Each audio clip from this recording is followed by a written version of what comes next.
Hi hello. ഇന്ന് നമുക്കൊരു painting work കണ്ടാലോ? അതിന് വേണ്ടിയിട്ട് ഞാൻ വീട്ടിലൊരു പഴയ ഒരു കേക്ക് ബേസ് ഉണ്ടായിരുന്നു. അതാണ് എടുത്തിട്ടുള്ളത്. നിങ്ങളുടെ വീട്ടിലും കാണും ഇതുപോലെ ബർത്ത്ഡേക്കും ആനിവേഴ്സറിക്കൊക്കെ വേണ്ടി മേടിച്ചിട്ട് ആവശ്യമില്ലാതെ ഇതുപോലെ ഇരിക്കുന്ന കേക്ക് ബേസിലുണ്ടാവും. അതിൽ നമുക്കൊരു വർക്ക് ചെയ്ത് നോക്കിയാലോ? ഞാൻ നൈറ്റാണ് ഈ വർക്ക് ചെയ്യുന്നത്. അതുകൊണ്ട് തന്നെ ട്രൈപോഡൊക്കെ എടുത്ത് സെറ്റാക്കിയിട്ടുണ്ട്. ആ ട്രൈപോഡ് കണ്ടിട്ട് നിങ്ങൾ ആർക്കും എന്തെങ്കിലും ഒരു പ്രത്യേകത തോന്നുന്നുണ്ടോ? അതിൻ്റെ റിങ്ങൊക്കെ ഇളകി പോയിട്ടുണ്ട്. കാരണം ഒത്തിരി നാളായി ഞാനിതൊക്കെ എടുത്തിട്ട്. എൻ്റെ കയ്യിലുണ്ടായിരുന്ന ആക്രിലിക് പെയിൻ്റാണ്. ഇത് ഒത്തിരി നാളായി ഞാൻ എടുത്തിട്ടും ഉപയോഗിച്ചിട്ടൊക്കെ. അപ്പോൾ ഇതിൻ്റെ അവസ്ഥ എന്താണെന്ന് എനിക്ക് സത്യമായിട്ട് അറിയത്തില്ല. നമുക്ക് നോക്കാം.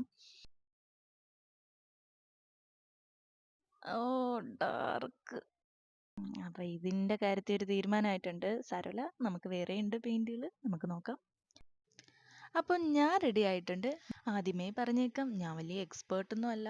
പിന്നെ എന്തെങ്കിലുമൊക്കെ കുത്തിക്കുറിക്കും, അത്രയൊക്കെ ഉള്ളൂ.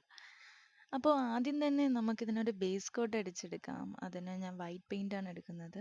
மொர்ராக்கா மட்ராக்கா வந்தாச்சே டிவா மொர்ராக்கா மட்ராக்கா தாவியாடும் பூவா மஃப்ராக்கா மெட்டாரிக்கா என் கூட ஆட நீவா மஃப்ராக்கா மெட்டாரிக்கா லைஃபே டான்சிங் ஷோவா நான் மைக்கேல் ஜாக்சன் நிலவு நிலவு நடை காட்டட்டா நான் ஹிருத்திக் ரோஷி வளைவு நெளிவு அது செக்கட்டா நான் பரிஷ்ணி கோவி நடக்கும் நடைய ഇതാണ് ഇതിൻ്റെ ഫൈനൽ ലുക്ക്.